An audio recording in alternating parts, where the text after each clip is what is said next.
everybody? Welcome to the S.C.Y Lounge. Here to review some fucking Lakers action as we lose 116 to 117 against the Sacramento Kings. Okay, so I'm going to be honest with you boys and girls. I was at the Vegas Golden Knights game here in Las Vegas, T-Mobile Arena. Fantastic game. Got a win against the Colorado Avalanche. But I was trying to fucking keep updated with this goddamn game. Now, first and foremost, shout out to Lonzo Ball. Absolutely just unbelievable, this guy today. 20 points, 12 rebounds. 12 assists, 9 rebounds. Technically should have had 10. Pretty sure he did, but they don't really count that. And, despite my, love for Lonzo Ball, there are moments where, yes, Lonzo can do things great defensively, and then he'll have these once every 4 nights do these offensive whiz-wazoos. I'm making shit up now. I'm making shit up because this is some rare shit. I remember Lonzo scoring 20 plus points against the Suns during a second ever NBA game. And my whole point with talking about Lonzo is just it's sometimes unexpected to get such a really nice offensive game from him.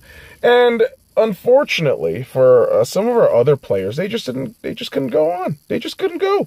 Josh Hart was, as far as I understand, was having a horrendous game in terms of shooting. Maybe on the defensive side of a lot of these players, in which they did prove. I mean, Lonzo had a few blocks in there, so did Ingram. Kuz just doing his thing. But to really just not have these essential pieces perform to optimal levels was frustrating. Josh Hart, you also had KCP coming off the bench. And I'll tell you what, boys and girls, I like KCP. I don't mind him. But there are moments where you gotta be asking yourself, 1-year contract.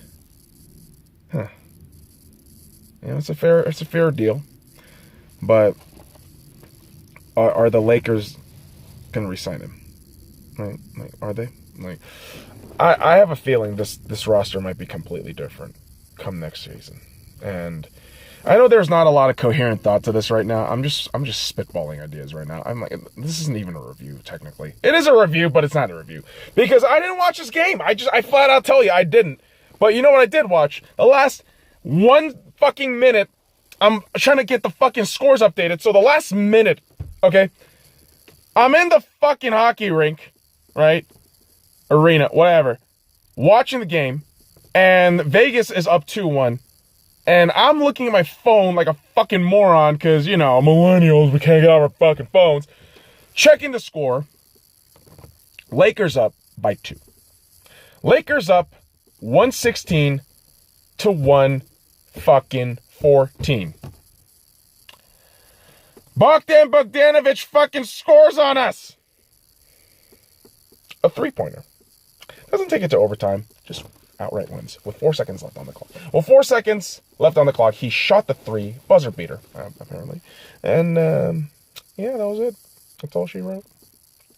Now, obviously, LeBron James not in our squad due to that groin injury, groin strain, whatever the fuck you want to call it. He is out. I would imagine give him to 14 to 21 days. I think he should be nice and settled in at that point. And hopefully, the Lakers, by that point, will have really understood how to play with themselves. Play with themselves! Yeah, not that shit. Get your fucking mind out of the gutter. What I mean by that is having these players understand how to play with each other, getting that chemistry understood. Because we all know that LeBron James will inevitably, get reinserted, and do his thing. But we also have to kind of go back to grassroots of what this team is without LeBron. Because LeBron, I hate to say it, boys and girls, but, LeBron will age, okay? And eventually when he does, he's here for 4 years. He signed a 4-year contract. And if he's here for that long, if he is indeed going to age, we have to understand that these young players have to play cohesively by themselves. So they understand that in the near future, that it's just going to be them. It's going to be their kingdom. It's going to be their dynasty. Hopefully. The Lakers narrative has always been like this. The Lakers narrative has always been like this. Now, a lot of people might, correct me. Cool, that's whatever. Think about the 80s, guys. Kareem Abdul-Jabbar signed as a free agent with the Lakers. Played for about a couple of years. Magic Johnson gets drafted. All these other pieces started coming in. And you can see the young players, guys like Byron Scott. Not all that young, but we'll consider him young. James Worthy. Guys like that. These are the young guys that transformed the identity of the team gradually. And they eventually created a dynasty.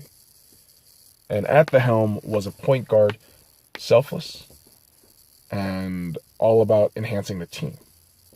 And for me, I see that in Lonzo. I see a lot of that small forward that can do everything kind of thing, James Worthy-esque in a way, in Brandon Ingram.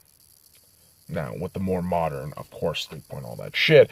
But my point is, this shit takes time. This shit always takes time, right? So gotta be patient, boys and girls. Gotta be fucking patient. And I'll tell you what. Despite the loss, I'm still pretty happy about this game.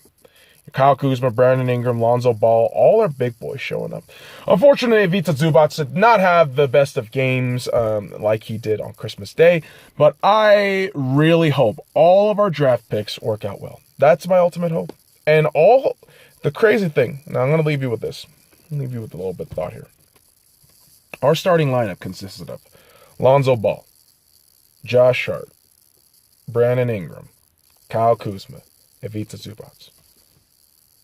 All draft picks. What that says to me is the Lakers, despite all this hoopla about free agency, all this, stereotype that we just have fucking, throwaway pieces, whatever the fuck you want to call it. This team has always been about developing the young core. And I believe this young core, if we keep it intact, we will be able to do something really special by the end of the season. And if we want to really just look forward, I think give it a couple of years. Championships are bound to come to LA. They're bound to come back to LA. I just want 18 championships for the Lakers total to beat the fucking Celtics. I don't want the Celtics to win anything anymore. But that's just a Lakers fan's fucking fantasy. Let me know what you guys think. Follow me at the SCY Lounge and all the links in the description below. Like, comment, subscribe for more daily contents.